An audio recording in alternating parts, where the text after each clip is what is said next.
Welcome to History in Ashes, where we dig through the embers of the past to find the flickers that shaped our world. You've just clicked on how Britain built the largest empire in history. And before we unfold this colossal tale, I want to thank you for being here.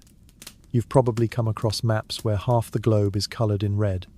You've probably heard the phrase, "The sun never sets on the British Empire." But what did that really mean for the people who lived under it? For the clerks, the sailors, the widows, the princes, the slaves? Before we get started, could you do me a small favour? Head down to the comments section and tell us, where are you watching this from, and what time is it there? I always find it oddly comforting to know this story is unfolding across hundreds of different timelines. Some of you in the dead of night, others perhaps on a lunch break, and a few of you pretending to work. And while you're down there, maybe consider subscribing. I promise we won't tax your tea. That was Britain's first subscription policy, and we all know how that turned out. Now, let me take you to the 19th century, to a scene few in Britain would ever witness, and even fewer would remember. You're standing in Delhi, India. It is the summer of 1858. The heat hangs like a curtain, heavy and bitter. The city smoulders from weeks of cannon fire and hand-to-hand combat. In the narrow alleyways, the scent of burned rice and black powder clings to the stones. British soldiers, red-faced and sleepless, drag broken artillery through the choking dust. Scattered among them lie crumpled uniforms of the sepoys, Indian soldiers who had once served under the British flag but now die beneath it. A commander in a tattered coat kneels in the courtyard of the Red Fort. He picks up a child's torn sandal, a strange thing to find amid shattered stone and empire. Behind him, Delhi burns, not with glory, but with ash and betrayal. This is not the beginning of empire. This is the tipping point, the moment when Britain realizes it has built something vast, fragile, and on fire. But how did we get here? You see, Britain didn't set out to rule the world. In fact, for most of its early history, it was barely trying to rule itself. For centuries, it was a soggy little island on the edge of Europe, raided by Vikings, harassed by the French, and torn apart by barons who couldn't quite agree on who ought to be in charge. In those early years, there was no clear imperial ambition. There were no grand proclamations of world domination. There were sheep, a lot of sheep, and wool, scratchy, profitable wool. That's where it really begins. By the 15th century, English merchants had started to get restless. The Spanish and Portuguese were sailing beyond the horizon, bringing back strange fruit, stranger people, and enough gold to fuel entire wars. The English crown, not wanting to be left behind, began to issue charters to private companies and explorers. Men like John Cabot, an Italian sailing for England, landed in what we now call Canada in 1497, planting a flag in the soil and claiming it for a monarch who had never seen the Atlantic. But let's not confuse these early voyages with imperial strategy. These were commercial gambles, underfunded, often disastrous, and frequently forgotten. There were no crowds cheering back home, no statues being planned. The real story of empire begins in the details no one cared about at the time. Like the formation of the Muscovy Company in 1555, a joint stock company looking for trade routes to Russia, or the Levant Company, granted exclusive rights to deal with the Ottoman Empire. These weren't glamorous ventures. They were paperwork-heavy, bureaucratic, and about as thrilling as a tax ledger. But they mattered, because each company created networks of trade, of language, of bureaucracy that would become the skeleton of imperial expansion. And then there was the sea. British expansion wasn't forged by cavalry charges or royal decrees. It was built on ships, low-decked, creaking vessels, packed with barrels of salted beef, navigational instruments, and letters of credit. It was built by men who spent years away from home, battling scurvy, debt, and each other. For every victorious admiral, there were 100 unnamed sailors buried at sea. By the early 17th century, the English had learned how to stitch profit into power. The East India Company, formed in 1600, was the most important of them all. It started humbly, a handful of ships, a royal charter, and a dream of trading spices from the East Indies. But spices were only the bait. What followed was centuries of contracts, broken treaties, hired armies, bribed officials, and calculated chaos.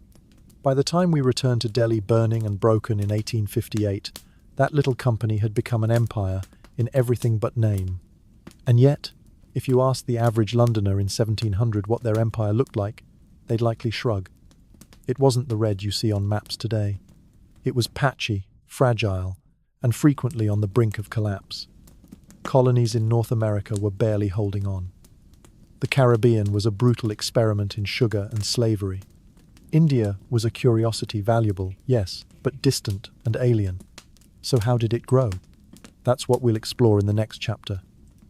We'll step back from the smoke of Delhi and look again at the England of the 16th century, fractured, underpopulated, and strangely well-positioned.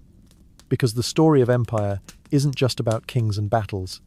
It's about climate, disease, soil, boredom, contracts, and sometimes about the unnoticed decision to load another barrel of wool onto a ship bound for nowhere in particular. But before we go further, ask yourself, what kind of world gives birth to an empire not out of ambition but out of accident? Before the empire, before the red lines carved across maps, and before Britain could even afford to imagine itself as a global power, there were just islands, wind-battered, rain-drenched, and mostly irrelevant to the rest of the world. Britain, or rather, the kingdom that would one day call itself, that was not the master of oceans, but the end of someone else's road. You've probably looked at a modern map and seen England, Scotland, and Wales sitting comfortably off the northwest coast of Europe. But in the early medieval world, these were not comfortable places.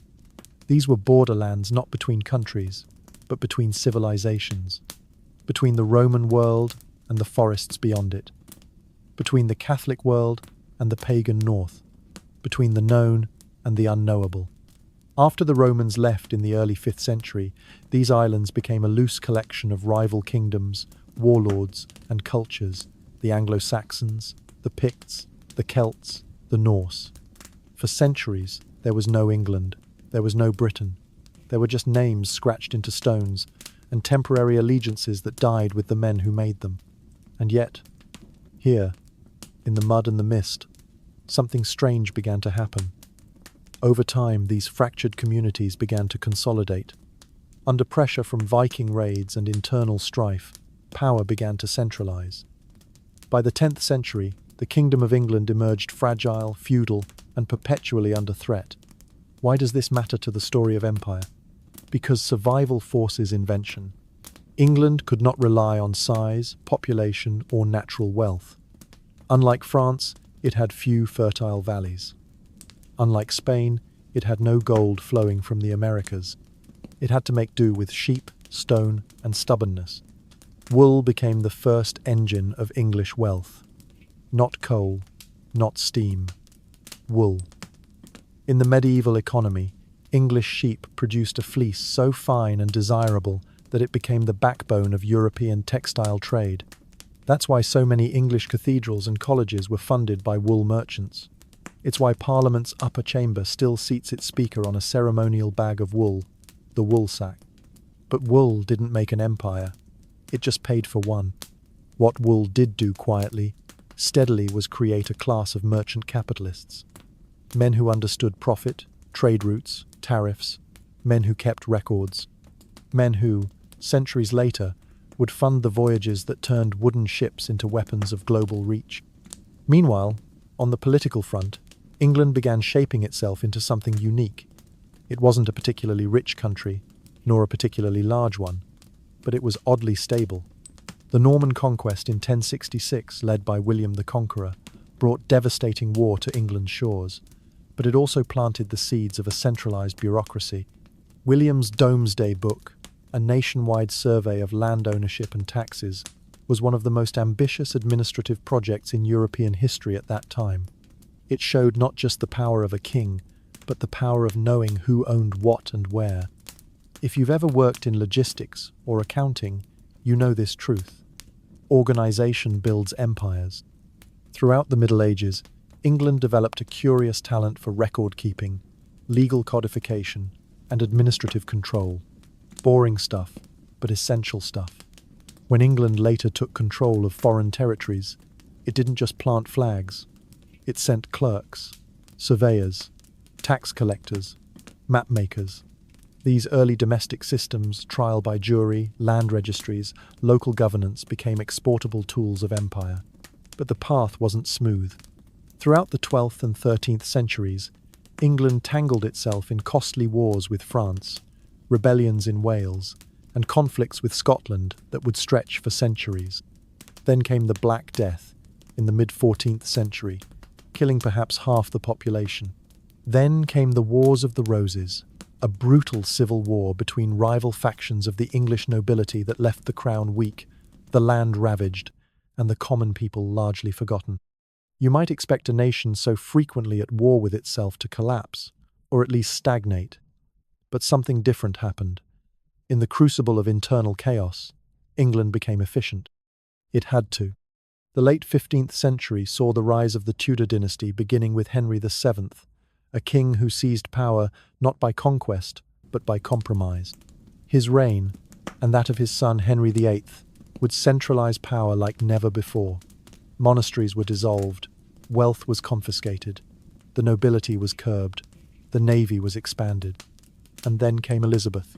Queen Elizabeth I ruled for 44 years. Under her, England remained poor by continental standards, but it became clever. Elizabeth encouraged privateering, essentially legalized piracy against Spanish treasure fleets. She backed overseas voyages, not with national armies, but with private investors. She made empire profitable. You might think of empire as something grand and state-driven, but in England's case, it began as a hustle. Small groups of merchants and adventurers, armed with letters patent and vague promises of monopoly rights, set out to claim what they could. Some succeeded, most failed, but each expedition brought back something. New maps, new goods, new diseases, new ambitions. And underneath it all, a quiet hunger was growing. Not for domination necessarily, but for insulation. England was surrounded by more powerful Catholic rivals. Spain and France loomed large. To survive, England had to reach beyond Europe. Colonies, at first, were not about conquest. They were about leverage. And so this is where we leave our soggy island. Still not quite an empire, but no longer an outpost either. It is now a staging ground, a springboard, a country that has learned how to survive by building ships, counting coins, and navigating treaties like they were sea charts. But that leaves us with a new question. When trade becomes strategy, and strategy becomes colonization, does a country still know where commerce ends and empire begins? You've heard the phrase, follow the money. When it comes to the British Empire, you might just as well say, follow the sugar, or the sheep, or the ships that carried both, because long before anyone spoke of empire in terms of civilization or duty, it was measured in weight, cargo, and coin. By the early 17th century, England was still small, still cautious, but increasingly restless. The country had grown used to thinking beyond its borders, not out of pride, but necessity. European powers like Spain, Portugal, and the Netherlands were reaping staggering profits from their overseas holdings. And while England couldn't yet match their naval might, it had something else: mercantile ambition and the cold patience to build something long before anyone else noticed. And so the merchants came. They didn't wear uniforms. They carried ledgers, not swords. Their goals were rarely glory. Their gods were often profit and spice.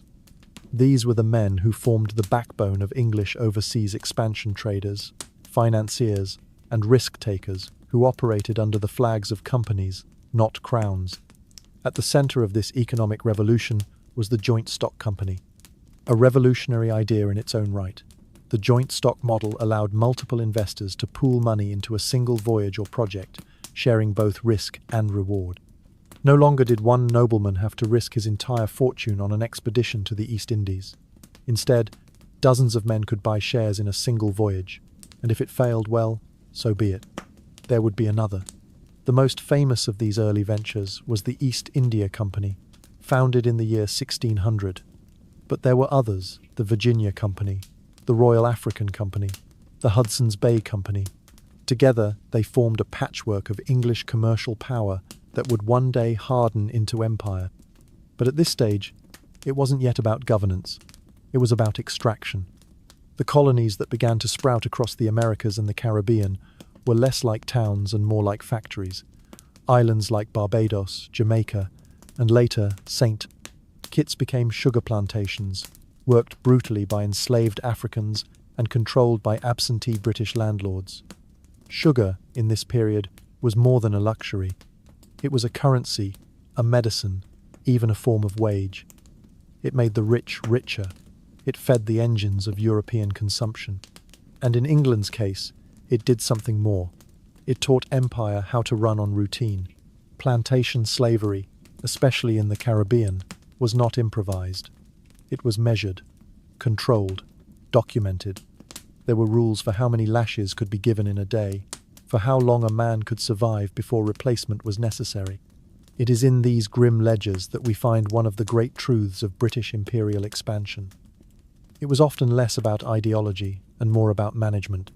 Now, let's talk ships. England didn't invent the ship, but it mastered its deployment for commerce.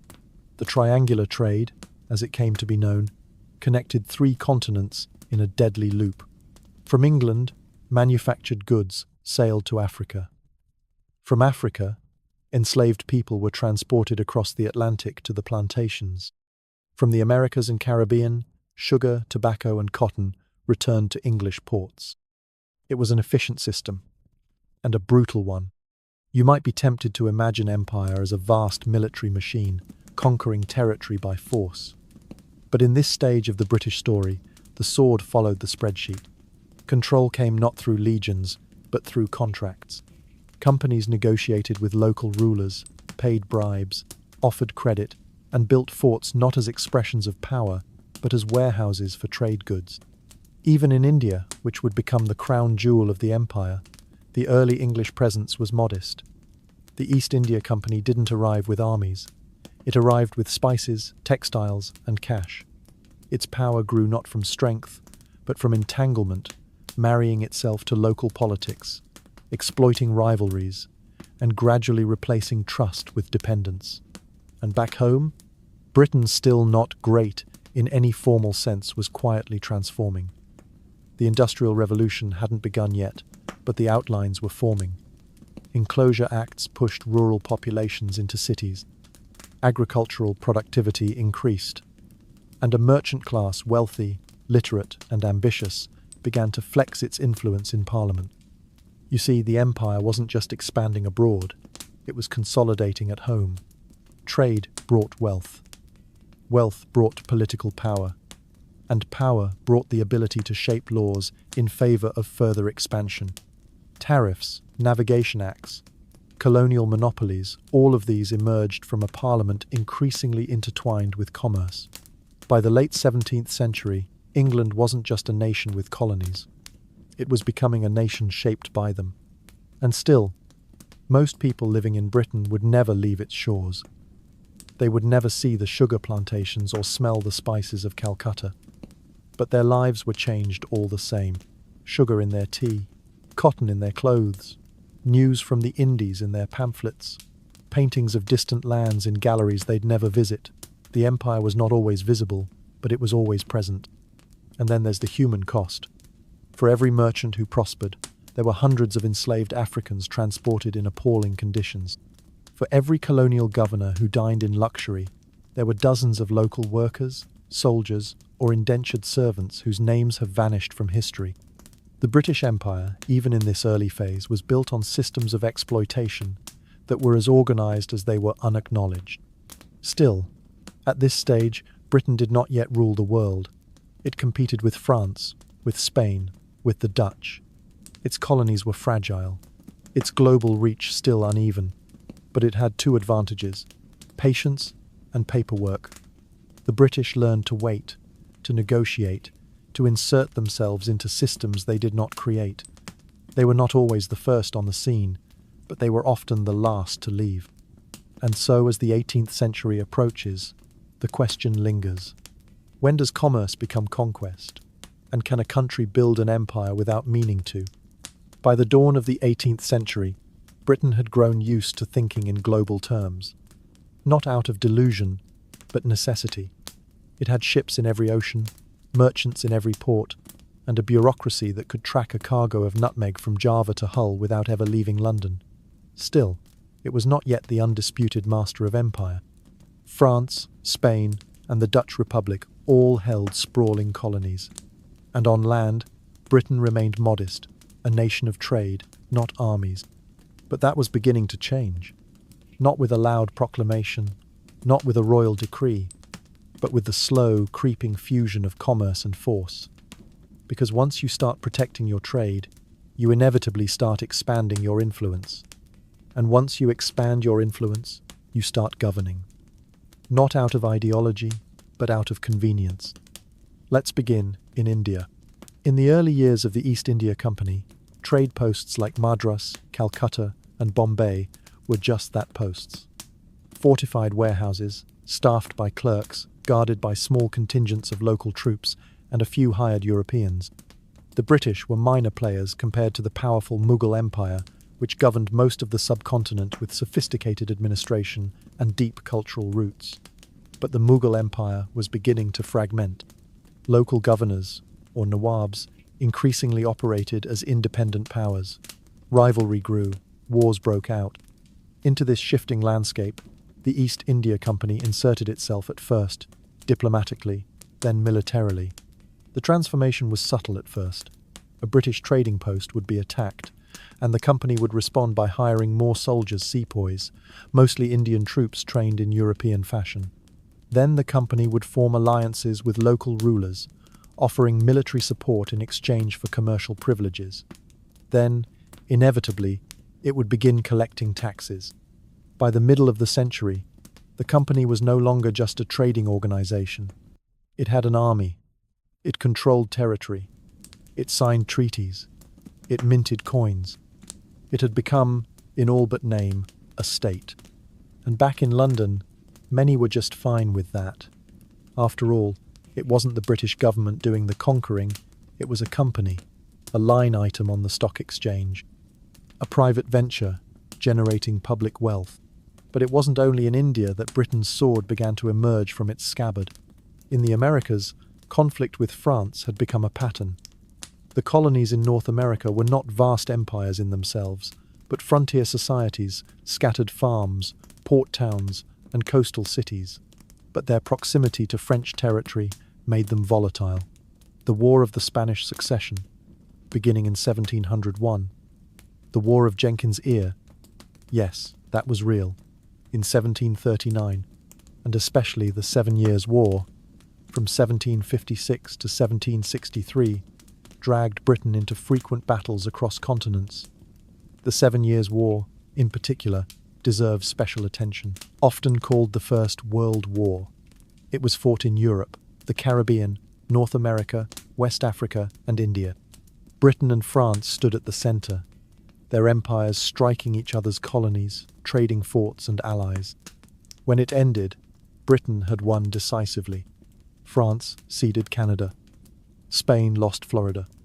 In India, the British East India Company defeated the French-aligned forces at Plassey and Busar, establishing dominance over Bengal, the wealthiest region in the subcontinent. It was a turning point. For the first time, Britain controlled vast territory directly, not just ports or plantations, but regions with millions of people, cities, farms, and resources. And the management of that territory, the administration, the taxation, the policing was now a British responsibility. But here's the strange part. Even now, many in Britain still didn't see themselves as imperial overlords. Empire, as a term, was still murky. Most ordinary Britons thought of themselves as traders, not rulers. They knew tea came from India, and sugar from Jamaica, but few understood the systems that brought those things. The empire was felt more than seen. Its ships docked at London's ports. Its wealth funded the construction of theatres, banks, and schools. But the empire itself remained, for most, a distant abstraction. And yet, it was expanding. The military victories of the mid-18th century brought new demands, more troops, more administrators, more infrastructure. The British state, once limited in scope, began to grow. The army professionalized. The navy became the world's most powerful. New bureaucracies were formed to handle customs, colonial affairs, and taxation. And with expansion came contradiction. In North America, British settlers, many of whom had fled Europe to escape control, now found themselves being taxed and regulated by a government thousands of miles away. You know how that ended. The American Revolution was a shock. In 1783, Britain formally recognized the independence of the United States. An empire had lost a colony. More than that, it had lost the one most similar to itself. Many in Britain thought this might mark the end of overseas ambition. But ironically, it had the opposite effect. With the loss of the American colonies, attention shifted more fully to Asia, Africa, and the Pacific. The East India Company became more entrenched in India. Explorers like James Cook opened new horizons in Australia and New Zealand, and the Royal Navy, no longer distracted by American waters, patrolled wider seas with increasing confidence. Britain was no longer just a trading nation. It was a trading nation that could and would use force to protect its interests.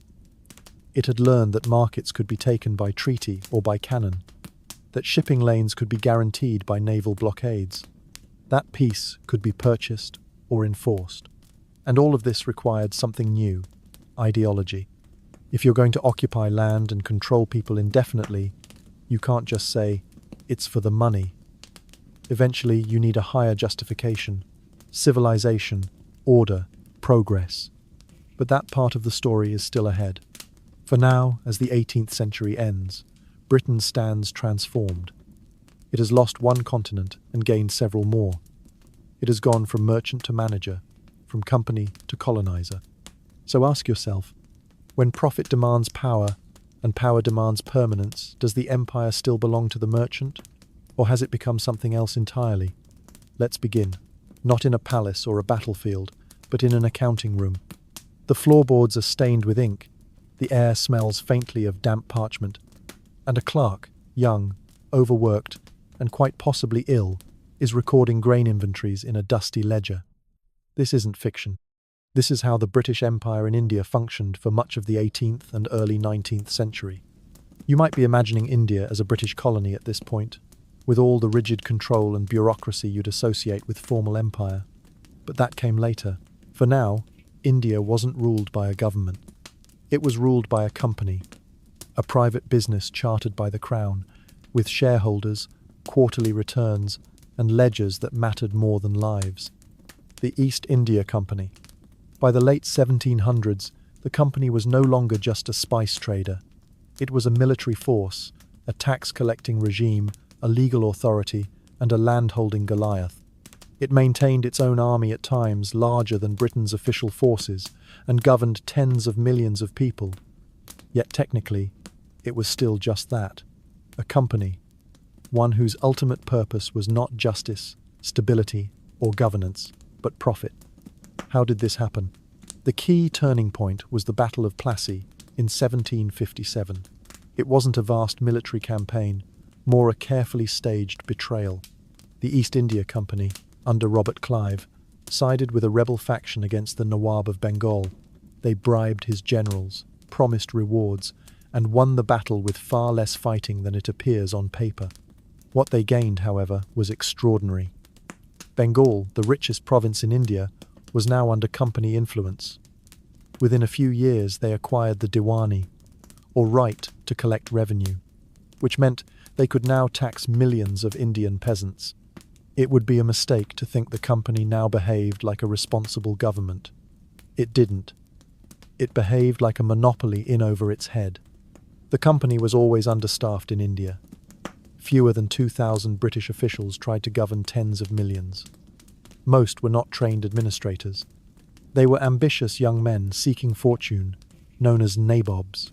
Many made their wealth not through salaries, but by exploiting loopholes, collecting personal bribes, using company troops for private purposes, and investing in land they were supposed to govern. Corruption was endemic. But more damaging than corruption was disinterest. Famines swept Bengal in the 1770s. one of the worst in 1770, killed an estimated 10 million people. That's not a rounding error, that's 1/3 of the population of Bengal. And what did the company do? Almost nothing. Grain was hoarded. Taxes were still collected. In some cases, revenue demands were raised. The logic was cold. The company had promised dividends to its shareholders back in London, and famine, though tragic, was no excuse to miss a payout. And this is the horror at the heart of company rule. Unlike a government, which must answer, however distantly, to its people, a company answers only to its investors. And those investors didn't live in India. They lived in Mayfair, in Whitehall, in Bath. They read reports and dividends, not petitions and death tallies. Eventually, even the British Parliament began to take notice. The scandals were too large to ignore. Clive himself was dragged before Parliament to answer accusations of corruption.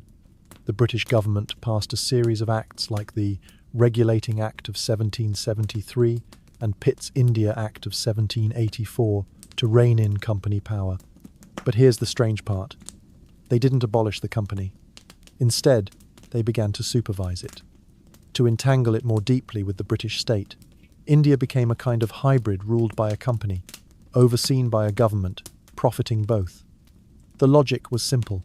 If India was making Britain wealthy, why change the system? And indeed, wealth was pouring in. Cotton, indigo, opium, and later tea all fed Britain's growing industrial appetite. Indian textiles, once globally dominant, were slowly undercut by machine-made goods from Manchester. Railways began to appear. So did telegraphs. But these were not built to benefit the Indian peasant. They were built to extract goods more efficiently. A strange thing happened in this period. Governance became more technical, but not more humane. New civil service exams were introduced. Laws were codified. Languages were catalogued. Indian society, so vast and diverse, was broken into categories, tribes, and castes in British reports. Census data, mapping projects, and legal reforms gave the appearance of order. But they were rarely shaped by local voices. If a system is built to manage people as data points, can it ever truly represent them? One British official, when asked how he governed India, reportedly said, "Through the telegraph, the rifle, and the report." That wasn't a metaphor, it was policy. And what about the Indian population? There were rebellions local, spontaneous, often brutally suppressed. But for the most part, Indians adapted. Some allied with British officials for advantage. Others entered the lower ranks of administration. English education systems produced a new class of Indians, fluent in the colonizers' language, but increasingly skeptical of its moral claims. These men would become important later. But for now, India in the early 19th century was trapped between two identities, a land of staggering wealth and civilization, and a colony treated like a ledger entry, governed not by visionaries, but by accountants, not by cruelty alone, but by neglect. And so we end this chapter not with a grand act of conquest, but with a quiet question. Can you truly rule a country if you don't bother to understand it? Before there was India, before there was Africa, before even the full loss of the American colonies, there was sugar, and with it, slavery. The British Empire did not stumble into this relationship.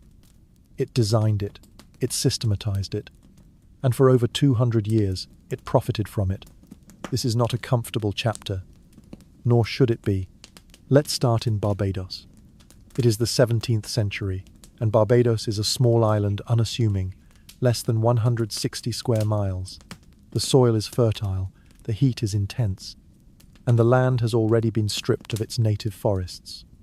English planters, many of them younger sons of gentry with no inheritance back home, arrive to try their luck with tobacco and cotton. The results are underwhelming.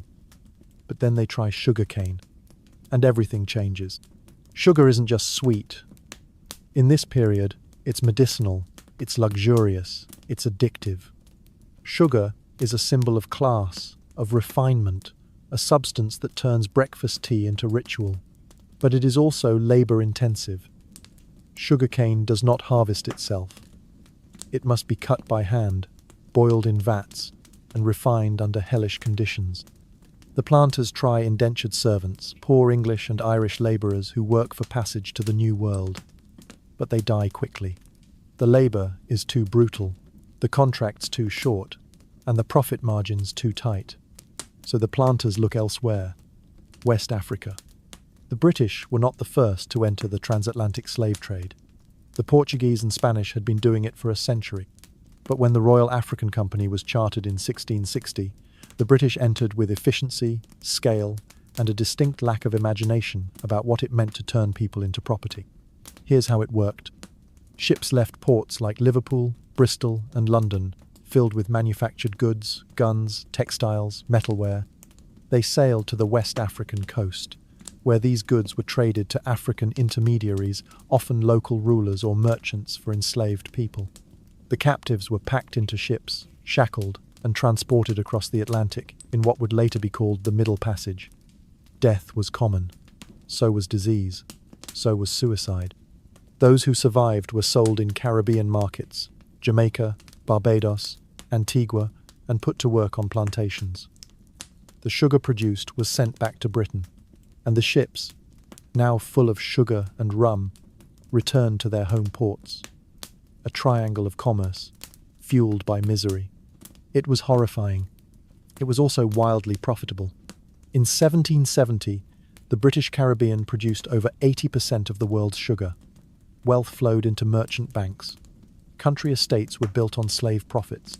British cities like Glasgow, Liverpool, and Bristol expanded dramatically during this period. Their wealth was often rooted in this triangle, though the source was rarely discussed in polite company. And it wasn't just the planters or ship owners who benefited. The profits were diffuse. Insurance companies insured slave ships. Textile mills in Lancashire made the coarse cloth used to buy captives. Iron foundries produced the shackles.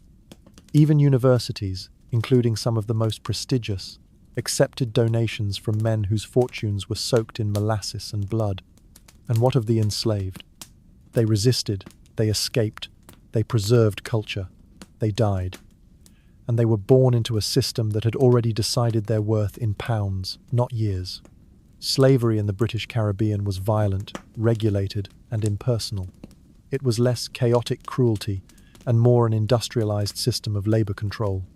Plantations kept detailed logs of productivity, punishment, reproduction.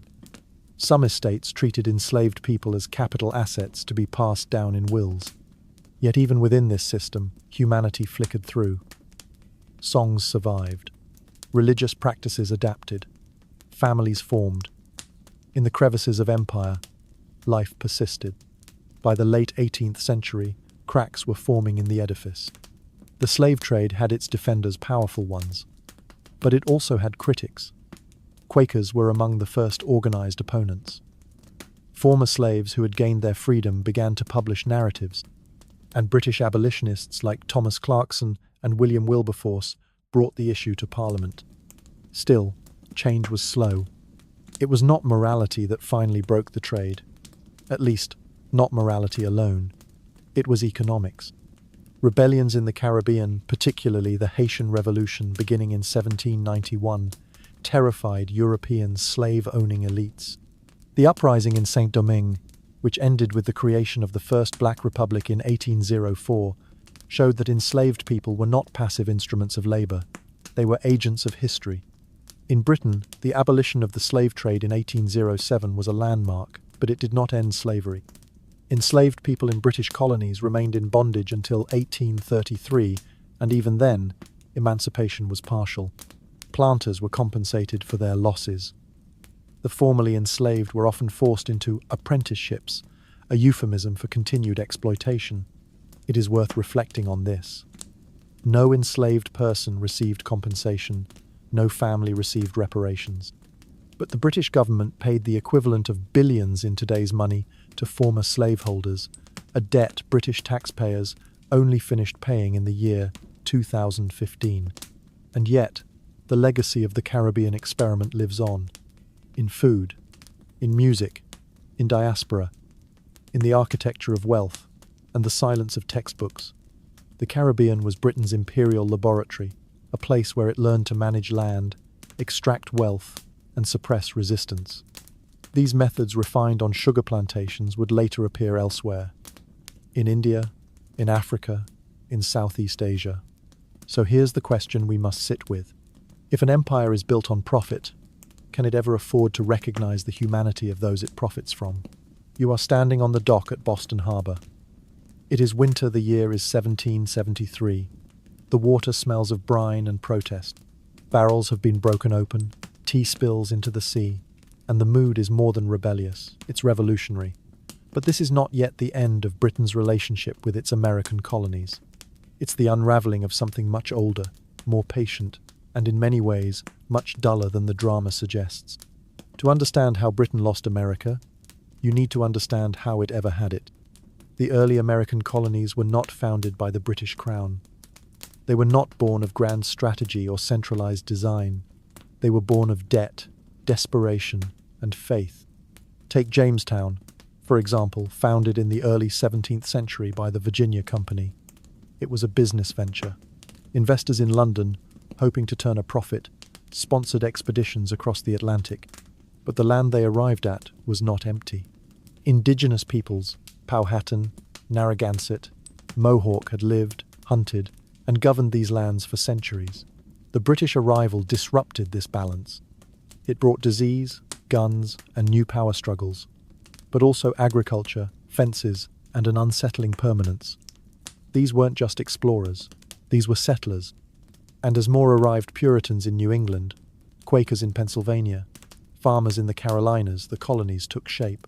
Not all were profitable at first. Some were disasters. Roanoke vanished. Others struggled through starvation, crop failures, internal squabbles. But over time, something began to coalesce. Tobacco in Virginia, rice in South Carolina, timber and ships in New England, furs and fish and land, always more land. By the 18th century, Britain's colonies along the Atlantic coast had become something of a strange hybrid, culturally English, but geographically American.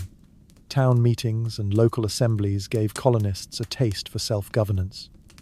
But across the ocean, power still rested with the Crown and Parliament. It was a system that worked until it didn't. The problem was money. The 7 Years' War, known in America as the French and Indian War, ended in 1763, with Britain victorious. But the war had been expensive. Britain had defended its American colonies at enormous cost. Now it wanted the colonies to pay their share. Taxes were imposed: the Stamp Act, the Townshend Acts, the Tea Act. To the British, this was rational. To the colonists, it was intolerable. The slogan, "No taxation without representation," was not merely rhetorical, it was a claim of identity. They were Englishmen, and Englishmen had rights. But from Westminster's perspective, these were subjects, not equals. And subject colonies, as far as imperial logic went, existed to serve the mother country economically, politically, and militarily. The gap between those two worldviews became unbridgeable. Protests escalated, pamphlets were printed, militias drilled, and by the time the first shots rang out at Lexington and Concord in 1775, the break had already begun. Britain, it should be said, did not expect to lose. It was the most powerful empire on earth, with a professional army, the largest navy, and vast resources. The American colonies, by contrast, were fragmented, poorly armed, and reliant on French assistance to stay afloat. And yet Britain lost, not just because of American grit or French gold, but because imperial overstretch had finally met its match. The geography of America, its sheer size, its deep forests, its scattered population made it hard to govern by force. British generals underestimated the resolve of a population fighting on home soil, and the longer the war dragged on, the more unpopular it became back in Britain. By the time the Treaty of Paris was signed in 1783, the loss of the 13 colonies was seen by many as an imperial humiliation, a permanent wound, a blow to prestige. But history has a strange sense of irony, because losing America was, in many ways, the making of the British Empire. Without America to worry about, Britain turned its eyes elsewhere. To India, to the Pacific, to Africa. The loss forced a recalibration from a patchwork of settler colonies to a global commercial machine. In the next 50 years, the British would build railways in Bengal, map the interior of Africa, settle Australia, and fight opium wars in China. The loss of America did not kill the British Empire. It taught it to survive differently. And yet, America left a deep scar on the British psyche. For years after the Revolution, British politicians spoke of the American problem in hushed tones. Naval officers who had served in the war carried its bitterness for life. And for the next century, Britain watched the rise of the United States with a mixture of regret and rivalry. But the more interesting question might be this: what if Britain had never lost America? Would the empire have grown so large without the sting of that defeat? Would it have become a different kind of empire, one more reliant on settler loyalty and less on distant commerce? Would India have been ruled so aggressively? Would Africa have been carved so confidently? Or was the American Revolution not the end of Britain's imperial ambitions, but the spark that lit their second, more expansive phase? You are standing on the deck of a British frigate somewhere off the coast of Spain. It is the early hours before battle. Cannons are loaded. The men are quiet, focused. Beyond the mist, enemy sails are barely visible. Soon, the horizon will crack open with thunder. But for now, there's only the creak of wood, the flap of canvas, and the soft chant of prayer. The year is 1805. The British are about to fight the French at Trafalgar, and the fate of Europe and the Empire is on the line. You already know who wins. The British Empire did not expand in a straight line. It lunged, it staggered, it sometimes collapsed in one part of the world while growing in another. But the early 19th century, shaped by Napoleon's rise and fall, was when Britain began playing empire like a grand game of global chess. While continental Europe was locked in near constant warfare, Britain operated like a naval ghost, striking ports, blockading trade routes, seizing colonies. It was during these years, under the long shadow of Napoleon Bonaparte, that the British strategy of indirect domination began to sharpen. If you control the sea, you don't need to control every inch of land. Britain didn't win the Napoleonic Wars through manpower alone. France had more soldiers. Instead, it won by draining France's allies, disrupting commerce, and making Europe's wars global. Look at the Cape Colony in southern Africa taken from the Dutch, who had sided with Napoleon. It wasn't just about southern Africa, it was about the supply line to India. Or consider the tiny island of Mauritius, captured in 1810. Why? Because French privateers had been raiding British merchant ships from its shores. And British merchants, trading everything from indigo to silk to saltpeter, were the arteries of the empire. Even more telling is how the East India Company used the distraction of Napoleonic conflict to expand its hold over India. While France marched through Europe, the company signed treaties, toppled princes, and annexed territories in the subcontinent. Britain didn't just defend its empire during the Napoleonic years, it deepened it. When the wars ended in 1815 at the Battle of Waterloo, where a coalition led by the Duke of Wellington finally defeated Napoleon, Britain emerged as something more than victorious. It was now the most powerful maritime empire on earth. No longer simply a European nation with colonies, Britain was now a global hegemon.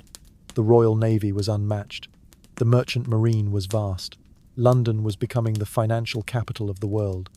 And the timing could not have been better, because the next 50 years would see the rise of industrial capitalism, steam, coal, steel, and rail, and the empire would be its engine and beneficiary. But that success came at a cost. The Napoleonic period had driven up national debt. It had changed the balance between private and public power. The state now leaned more heavily on merchants, bankers, insurers. Empire was becoming more than military. It was now bureaucratic, legalistic, economic. It required paperwork, shipping manifests, censuses, tariffs, telegraphs. It also required discipline not just among soldiers or sailors, but among administrators. A clerk in Calcutta could wield more real power than a general in Africa. A treaty signed in London might reshape lives across an entire continent. It's not glamorous, but that's how empire spreads. Through routine, through policy, through the grinding machinery of paperwork and commerce. The kind of empire that outlives its battles. And if you look closely at the map of the world by the 1820s, you'll notice something strange. While Britain didn't hold vast amounts of land like Russia or China, it controlled the choke points. The Straits of Gibraltar, the Cape of Good Hope, the Suez Isthmus, soon to be Canal, key islands in the Caribbean, trading ports in India and China. Hong Kong would follow soon after. Canada, Australia, and New Zealand were expanding settler frontiers under the Union Jack. Britain didn't need to be everywhere. It just needed to be everywhere that mattered. In many ways, Napoleon taught the British that land was less important than leverage. While France sought glory in battles, Britain pursued dominance in systems, trade systems, naval systems, colonial bureaucracy. And there's another layer here, social control. Back home, the empire was reshaping British identity itself. The concept of Britishness, once loosely defined, was now entwined with imperial pride.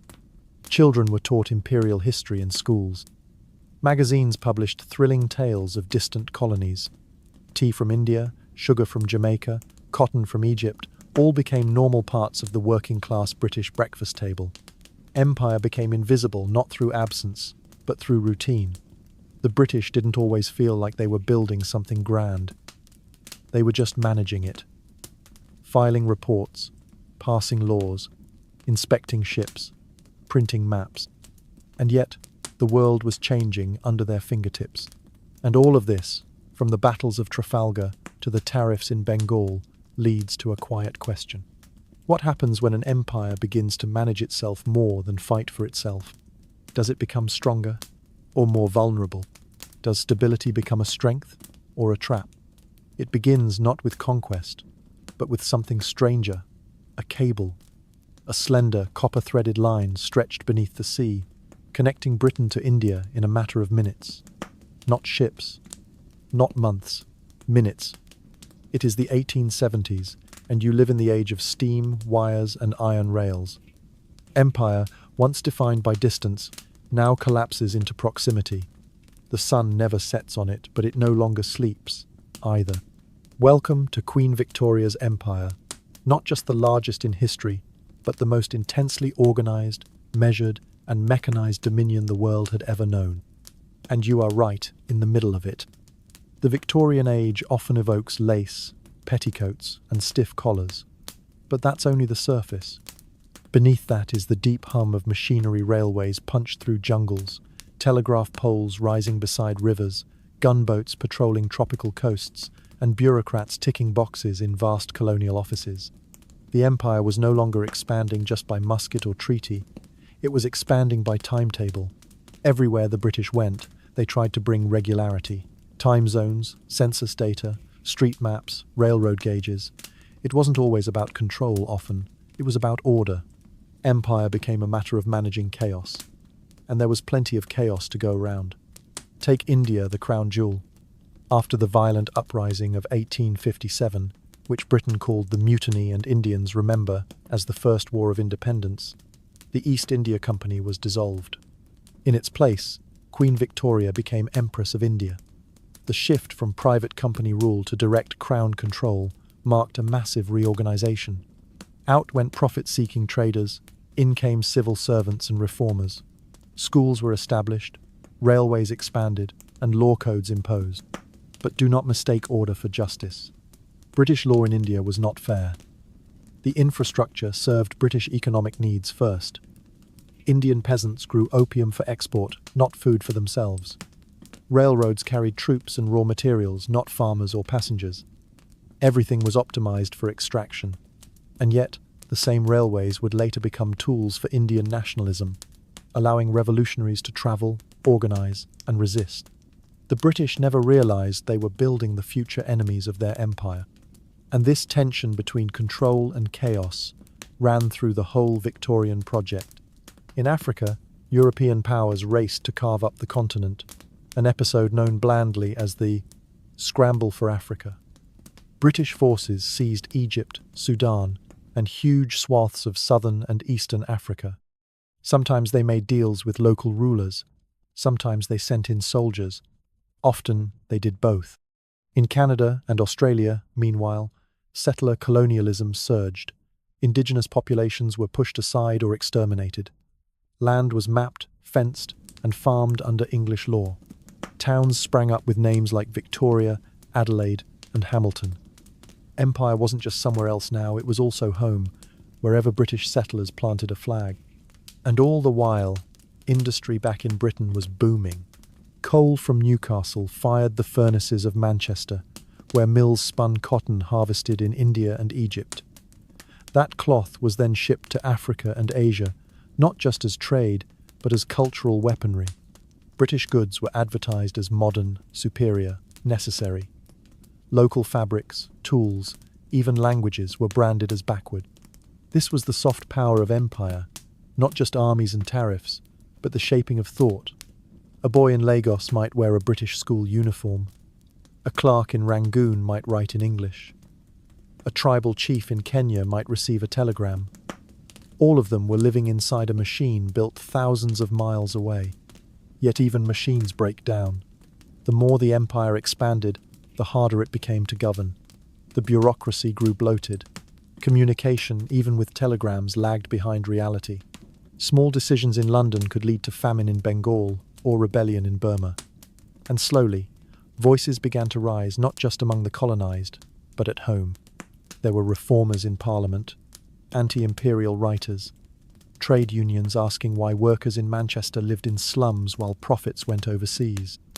Even Queen Victoria, though, often painted as the embodiment of empire, expressed concern over some of its darker effects.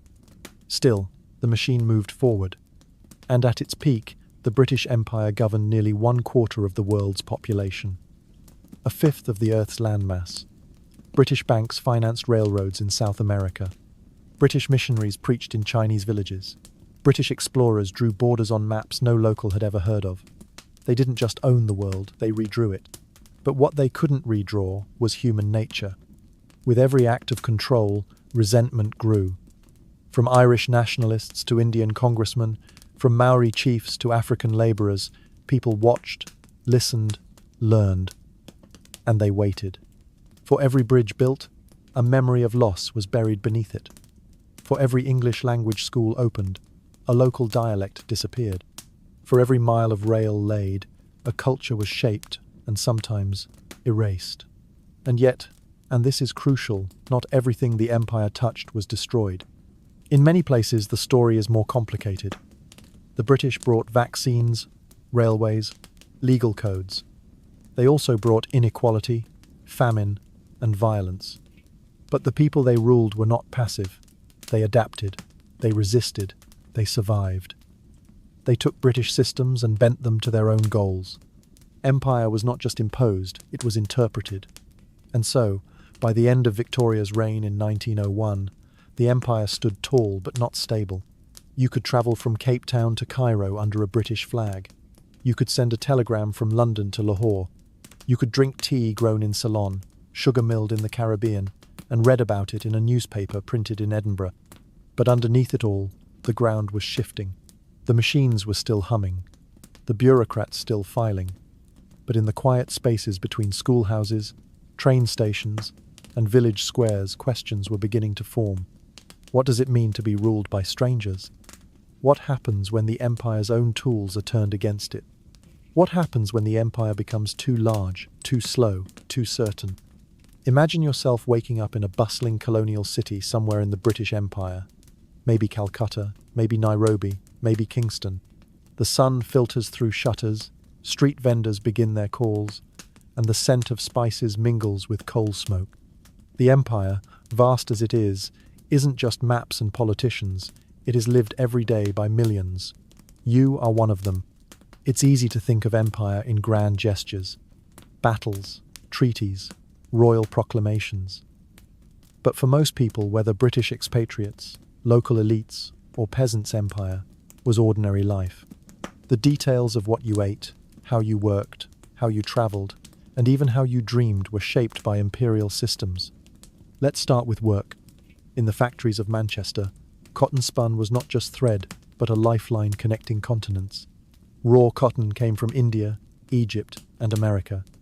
Shipped into ports, processed by workers who often lived in cramped, smoky rooms. Their wages were modest, but they were part of the machinery that fueled the empire. Across the ocean in India, life was both different and similar. Farmers might grow indigo or tea for export, often struggling with taxes and unpredictable weather. The railway might pass nearby, but its benefits were uneven. The colonial government collected revenue with precision, but relief in times of famine was often slow or insufficient. For women, daily life was often shaped by social hierarchies, both imperial and local.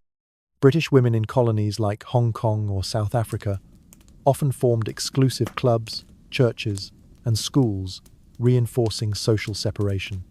Local women negotiated a complex world of tradition and change, sometimes adopting British fashions or education, sometimes resisting them fiercely. Education was a key battleground. The British introduced English language schools, often with missionary support. For some, this was a path to new opportunities, clerical jobs, government service, or professions. For others, it was a tool of assimilation, eroding native languages and customs. Religion also played a vital role. Missionaries traveled alongside soldiers and merchants, preaching Christianity. This brought conflict and conversion. In some places, syncretic practices formed, blending local beliefs with imported ones. Religious identity became intertwined with resistance and accommodation. Travel and communication connected subjects of empire in new ways. Steamships shortened voyages. Telegraph cables sent messages in minutes instead of months. Newspapers printed stories from distant lands, creating a shared imperial consciousness. But these connections were uneven. Many rural or indigenous peoples remained isolated, governed by local customs or colonial officials who barely understood them. For these communities, empire might be a distant rumor, a tax collector's visit, or a soldier's patrol. Health and sanitation were often overlooked but critical. In tropical colonies, diseases like malaria, cholera, and dysentery were constant threats. Colonial governments sometimes invested in infrastructure, clean water, hospitals, but often unevenly and with bias toward European residents. Resistance took many forms, from subtle acts like preserving language and tradition to open rebellions. Everyday life was also a site of contestation. Workers organized strikes, women formed associations, intellectuals debated identity. Empire was never just imposed, it was negotiated daily. The imperial subject, no matter their background, lived in a world shaped by rules written thousands of miles away. Some thrived, some endured, many suffered. And what about you watching this now? How do you imagine life in the vast web of empire? What stories from everyday people do we overlook when focusing only on grand history? Every face in empire had a story, and these stories, when pieced together, reveal the true texture of history. Picture a remote village where the sounds of daily life, children playing, water flowing, markets bustling, are suddenly pierced by the heavy march of soldiers. A flag flies not of the homeland, but of a distant empire. It's easy to imagine the empire as unstoppable, a tide that just keeps rolling forward. But history tells a different story. The empire pushed back, sometimes violently, sometimes subtly, by the millions who refused to accept rule without question. Resistance was everywhere, from the jungles of Burma to the plains of Kenya, from the streets of Calcutta to the mountains of Scotland. People found ways to push back. Not always with guns and battles, often with words, customs, and everyday defiance. One of the earliest large-scale challenges was the Indian Rebellion of 1857. Known by some as the Sepoy Mutiny and by others as the First War of Independence, it began with soldiers in the East India Company's army, but soon spread across regions, communities, and castes. The reasons were complex: cultural insensitivity, economic hardship, resentment of foreign rule, and immediate triggers like the infamous greased cartridge controversy. The rebellion was brutal. Thousands died on both sides. Cities were razed.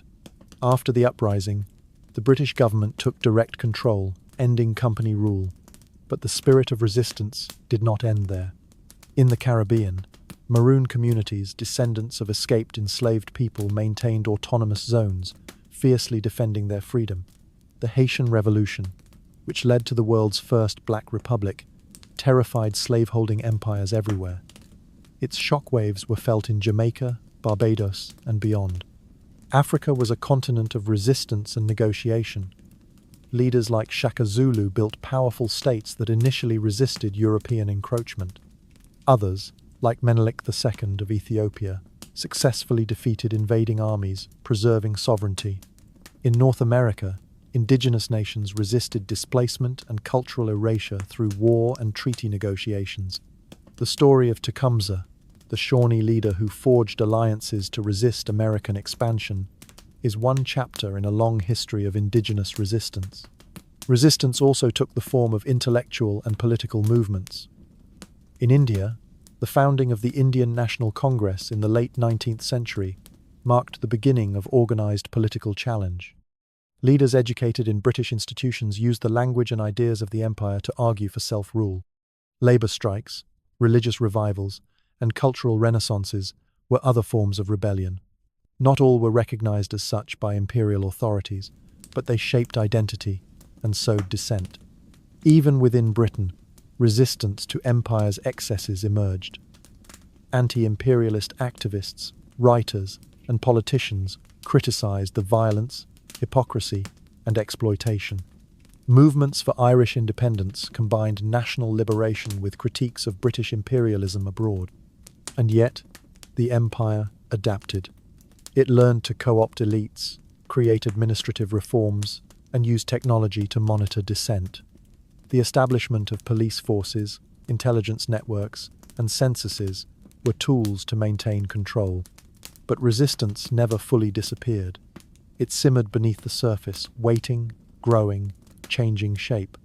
So, ask yourself, is empire a story of conquest or a story of contest? Is domination ever complete, or is it always a fragile negotiation?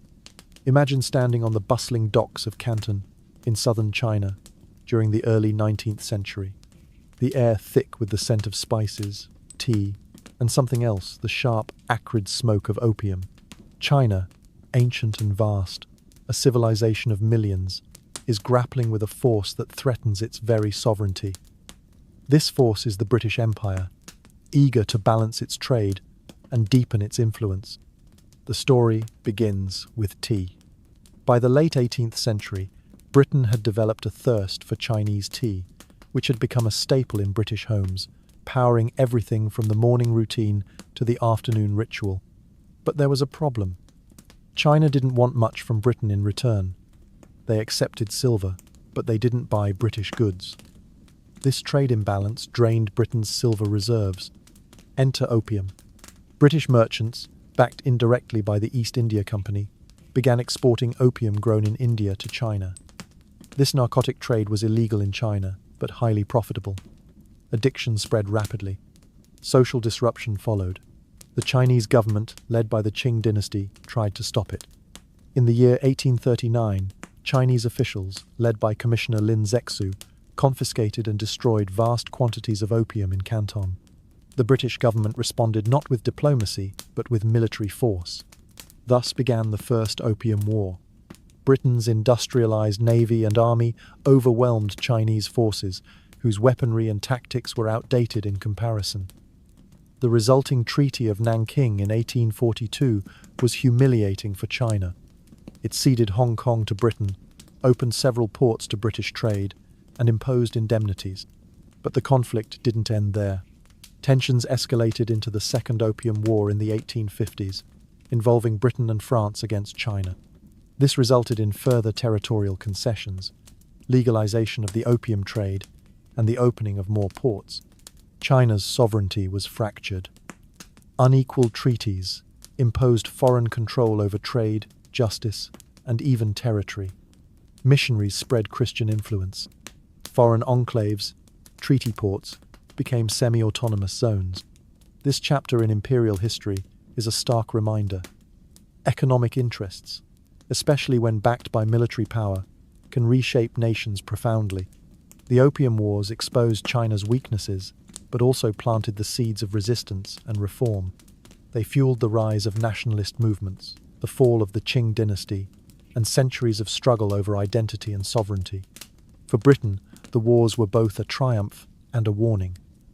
They opened new markets and solidified empire in Asia, but also revealed the limits of power based purely on force.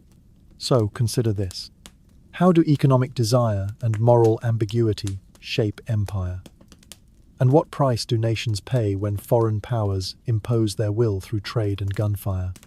Imagine a vast network of iron tracks stretching across deserts, jungles, and mountains connecting distant corners of the British Empire.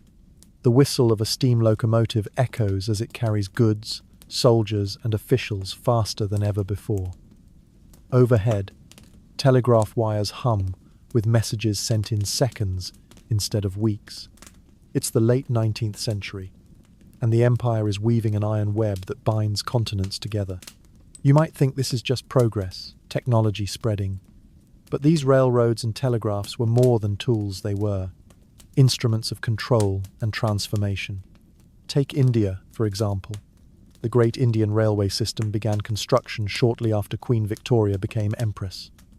By the early 19th century, thousands of miles of track crisscrossed the subcontinent. The railways enabled rapid troop movement, vital during rebellions or conflicts.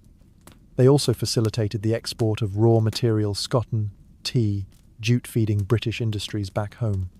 But building these railways was no small feat. Thousands of workers laboured under harsh conditions, often paid meagre wages, facing heat, disease, and accidents. Local economies shifted as traditional transport methods, like bullock carts and riverboats, gave way to steam engines. Social hierarchies adapted as towns grew around stations and new job opportunities emerged. Across Africa, the empire pursued similar strategies. Rail lines pushed inland from coastal ports, opening the interior to commerce and colonial administration. The Cape to Cairo, dream-linking British territories by rail, was ambitious but symbolized the new era of empire, connected, managed, and mechanized. Telegraphs, meanwhile, shrank the world. Messages that once took months to arrive now traveled in minutes. Decisions from London reached administrators in distant colonies with unprecedented speed. The telegraph was the empire's nervous system, centralized, efficient, but also prone to overload. Yet technology was double-edged. Railroads disrupted local societies, economies, and environments. Telegraph wires were vulnerable to sabotage. The iron web was not unbreakable. Moreover, these new tools created new forms of resistance. Nationalists used telegraphs to coordinate protests. Labourers organised strikes along railway lines. Ideas crossed borders as fast as messages. In cities like Bombay, Cape Town, and Singapore, modern infrastructure coexisted with slums, markets, and deep inequalities. Empire's technological marvels masked persistent social tensions. So, pause and ask, was the empire's iron web a sign of inevitable progress, or a fragile web stretched too thin? Did technology bind subjects together, or expose divisions? And how much of this web was designed for connection, and how much for control? Picture a soldier, miles from home, standing in muddy trenches far from the sunlit palaces of London or Delhi. The year is 1914. The Great War has just erupted, and millions from across the British Empire are being drawn into a conflict that will reshape the world and the empire itself. This was no ordinary war. It was the first truly global conflict, pulling colonies into battles on fields as diverse as the Western Front, the deserts of the Middle East, and the jungles of East Africa. Soldiers from India, Canada, Australia, New Zealand, and Africa fought and died alongside British troops, driven by promises of honour, loyalty, and sometimes the hope for greater autonomy. But the war exposed contradictions. While the empire demanded sacrifice, many colonial subjects questioned the value of fighting for a distant king who still treated them as second-class citizens. The war strained resources and morale. Food shortages, inflation, and political unrest spread in Britain and abroad. When the guns finally fell silent in 1918, the world had changed. The Treaty of Versailles redrew maps. New nations emerged. the League of Nations was formed, and Britain found itself administering vast new territories, former German and Ottoman colonies under mandates. The empire's footprint grew on paper, but its foundations began to shake. The war also accelerated social and political change. In India, the wartime experience fueled demands for independence, led by figures like Mahatma Gandhi and Jawaharlal Nehru. Across Africa and the Caribbean, veterans returned home with new political ideas and expectations. Back in Britain, the war deepened debates about the future of empire. Could it survive rising nationalist movements? Could Britain afford to maintain control over such vast lands in a changing world? The interwar years brought more challenges: economic depression, the rise of anti-colonial movements, and shifting international alliances. The empire's traditional power, military and economic, was being questioned. Yet, it was also a period of consolidation. New constitutions and reforms aimed to placate demands for self-government in places like Canada, Australia, and South Africa. The idea of the British Commonwealth emerged, a looser association of nations linked by history and loyalty rather than direct rule. Still, the question hung in the air, unspoken but urgent. Was the British Empire adapting to a new age, or was it quietly fading away? You are standing today, anywhere in the world, maybe London, Mumbai, Nairobi, or Toronto, and you feel the echoes of a past empire. The British Empire, vast and sprawling, may have formally ended decades ago, but its shadows linger in languages, laws, borders, and even in the food we eat. The question is, what exactly have we inherited? The empire's legacy is complicated. On one hand, it connected continents, spread technologies, created infrastructure, and laid the groundwork for modern states. English became a global language. Parliamentary systems, legal codes, and educational institutions modelled after British examples took root in distant lands. But on the other hand, the empire was built on exploitation, violence, and cultural suppression. Indigenous populations were displaced or marginalised. Economies were often reshaped to serve external interests. Social divisions hardened, and the scars of slavery, colonisation, and racial hierarchies persist. Post-colonial nations have wrestled with this inheritance in diverse ways. Some have embraced aspects of British governance and law. Others have reclaimed indigenous identities and languages. Some celebrate multiculturalism born of migration from former colonies.